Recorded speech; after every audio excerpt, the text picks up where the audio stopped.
Welcome to Sinister Heroes. I'm your host, Danny Iniquitous. Thank you for tuning in. If you're new to the channel, this is a channel about Dungeons and Dragons where we're trying to take a darker tone with everything we do here. So if you like your kind of content, definitely hit that like and subscribe button. A big thank you to our Patreon supporters. We love you guys. Thank you so much for supporting the channel. What you do for us is absolutely amazing. If you're interested in becoming a Patreon supporter, the link is in the description, as well as a link to our good friends at Critical Failures, where we're part of a live stream game. Check us out Wednesday nights. With all that out of the way, we're going to jump into this week's video, and we're going to talk about the Arcane Cleric.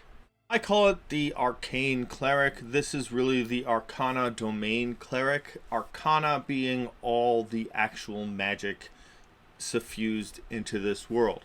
Gods like Mystra would really fall underway here. You could include, and they suggest Vecna, which obviously has its own adventure module out right now, and any bunch of the other gods of magic. There's a bunch of them. They all kind of fill into any kind of way, shape, or form that you want to pull into any kind of your different settings that they already have, from Greyhawk all the way down to Kryn. It's all over the place. Every place has a deity of magic.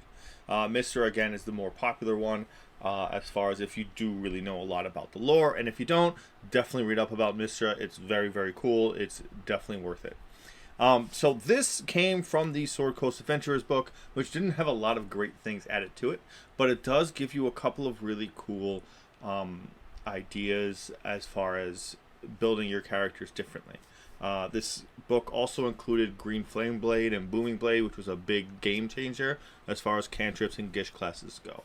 You do get a bunch of arcane spells, domain spells that kind of fit into that wizard-like feel. You get Detect Magic, you get Magic Missile, you get Dispel Magic, Magic Circle, Arcane Eye, Teleportation.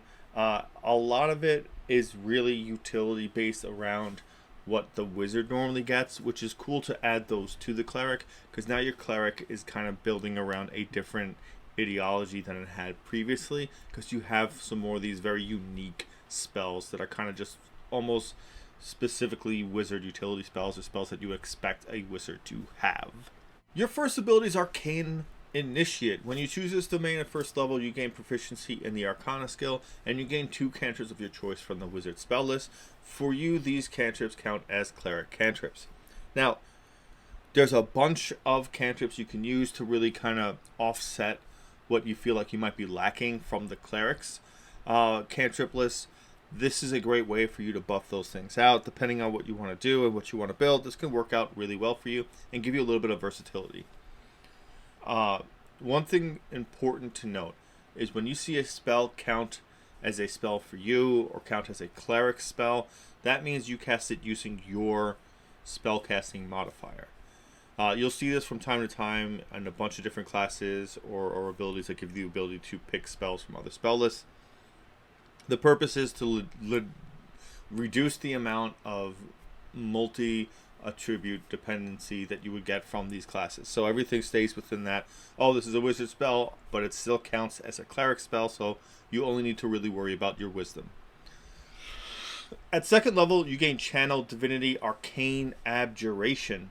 As an action, you present your holy symbol, and one celestial, elemental, Fey, or fiend of your choice that is within 30 feet of you must make a wisdom saving throw, provided that the creature can see or hear you. If the creature fails its saving throw, it is turned for 1 minute or until it takes any damage. A turn creature must spend its turns trying to move as far away from you as it can, and it can't willingly end its turn and its move in a space within 30 feet of you. It also can't take reactions. For its action, it can only use a dodge action or try to escape from an effect that prevents it from moving. If there is nowhere to move, the creature can only use the dodge action. After you reach 5th level, when a creature fails the saving throw against your Arcane Abjuration feature, the creature is banished for 1 minute. As in the banishment spell, no concentration required. If it isn't on its plane of origin and its challenge rating is at or below a certain threshold as shown on the banishment table. So at 5th level, it's half CR or lower, 8th is 1 CR, 11th is 2 or lower, 14th is 3 or lower, 17th is 4 or lower. Most of the time, what you're going to be using this is for the turn effect that you can put on celestials, elementals, fae, or fiends. A lot of them will be immune to fear effects, and this will kind of constitute as that. It's a great disable, depending on what you're going to intend to use your channel divinity for. It really, in my mind, is just a better version of turn undead, because it can hit everything else, but it doesn't include undead, so you gotta just kind of pick and choose between the two. But it's still a great and powerful disable because it absorbs the enemy's action, which is really important, so they can't make offensive actions. So you can take them off the board for a little bit and take care of other things that might be in the area. At 6th level, you gain Spell Breaker. Starting at 6th level, when you restore hit points to an ally with a spell of 1st level or higher, you can also end one spell of your choice on that creature. The level of the spell you end must be equal or lower than the level of the spell slot you use to cast the healing spell. Understand, this is kind of based on the upcasting as well. So if you cast Healing Word, upcast it to whatever's necessary to remove that disabling effect. This is the best way to remove a disabling effect. Most of the time when you will be disabled, you will generally have lesser hit points than you would normally, because you've gotten hit by something, or something would have occurred, and then usually around mid HP, that's kind of like the sweet spot to get hit with disables, because usually that's kind of like at an important point in a fight, or if you're pursuing multiple fights in an area, when you've been whittled down a little bit with your HP, then the disables become more and more devastating. So the further you go into dungeons and scenarios where you are going to have multiple encounters, those disables get worse and worse the further down you go. This is the best way to get rid of that. Give them a heal, bolster their HP a little bit, remove a terrible effect. This is one of the better reasons to heal during combat. Again, healing isn't like video games where you just throw up healing spells and 3 healing spells throughout the whole encounter, because you'll deplete all of your resources in the first encounter if you do that. This gives you a good reason to cure disables without costing 2 spell slots and still giving a bonus to their hit points so they can endure longer. Weigh the weight of the character classes that you're casting this on. Don't worry about it really for spell saves that they can make multiple saves on.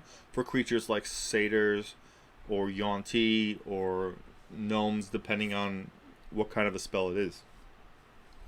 Because a lot of the times they have advantage on that spell save, so they would have probably beaten it anyway most of the time. But genuinely speaking, you want to do this on somebody that does not have those abilities, because you want to get them out of the disable as soon as possible. You might just end up wasting it by throwing up that healing and then being able to make the save on the next turn anyway, and only being down for one turn. The smarter player will get the most out of this, but this is still a great heal and anti-disable ability. At 8th level, you get Potent Spellcasting. You add your Wisdom modifier to the damage you deal with any cleric cantrip. Keep in mind, Arcane Initiate turns any of those 2 wizard cantrips that you choose into cleric cantrips. So if you did take Green Flame Blade, you would then add your spellcasting modifier to that damage. So it does add up pretty well as keeping pace for a regular attack and doing kind of extra damage on top of it. It can be a lot of fun. It's really crazy, but as a build, it is optional, and I'm pretty sure somebody's figured it already out and have played around with it. The final ability you get is Arcane Mastery. At 17th level, you choose 4 spells from the wizard spell list, 1 from each of the following levels: 6th, 7th, 8th, and 9th. You add them to your list of domain spells. Like your other domain spells, they are always prepared and count as cleric spells for you. This gives you Wish. Again, Wish. One of the hardest spells really to quantify, because it's so DM dependent if you're using it outside of the specific rules that Wish has. But even just using the rules that Wish has, you can keep casting the resistant portion of it every day till you become resistant to all damage types. You can use that to replicate other magic spells like Clone or any of the other spells that might give you a way to cheat death or anything like that that's below 9th level.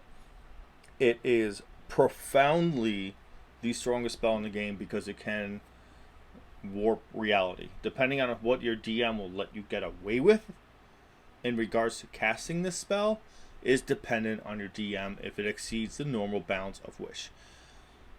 No matter what you do, that's your 9th level spell because no other spell really computes. No other spell is really as worth it as Wish. If you have downtime and you have Wish, if you have downtime for like a month, you will give your party, almost every member of your party, resistance to all damage. Like it's so powerful. It can be used in combat to just alter reality. Like you can have everyone down but you, and you in like single digit hit points, and you can go, I wish for my whole party to be back at full HP, and poof, everyone's back at full HP. Like, it can turn the tide of battle. It can do a huge amount. Yes, DM dependent, but the laundry list of things you could do with Wish that are canonly written out for the spell's description is still wildly powerful. No matter what you do, that's what you're getting. And clerics don't normally have access to this, so having this now does make you incredible. I do love the idea of wearing medium armor, carrying a shield, and then doing cantrips as your major damage focus, maybe even going into melee, depending on what you want to do.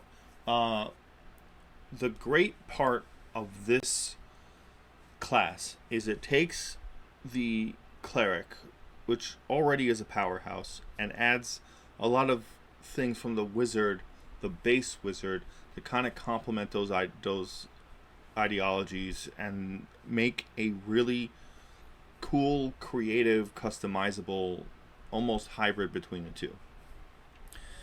Don't get me wrong, hitting 17th level is something you will rarely see, which is fair enough. But if you do, and they have been releasing campaigns now that go up to 20th level, if you do play them and you do get availability to do certain things, you will see the incredible option that Wish gives you. And being able to have that is awesome.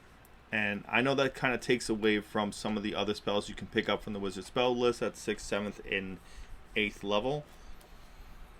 But it's hard to talk about those when keeping engaged with what the greatest value of this ability gives you.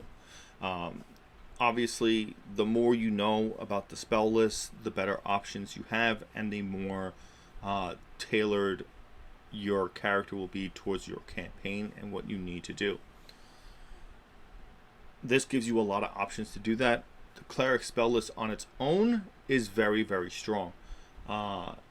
Mixing that with some of the elements from the wizard does give you an opportunity to be a very powerful spellcaster.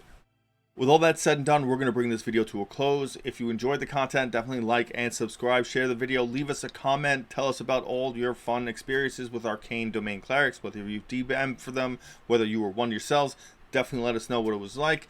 And a big thank you to our Patreon supporters. We love you guys. Thank you so much for supporting the channel. What you do for us is absolutely amazing. And a big thank you to our good friends at Critical Failures. We're part of a live stream game every Wednesday night. Check us out. And if you're interested in either one of those, the links are in the description. And thank you for giving a spooky kid a chance.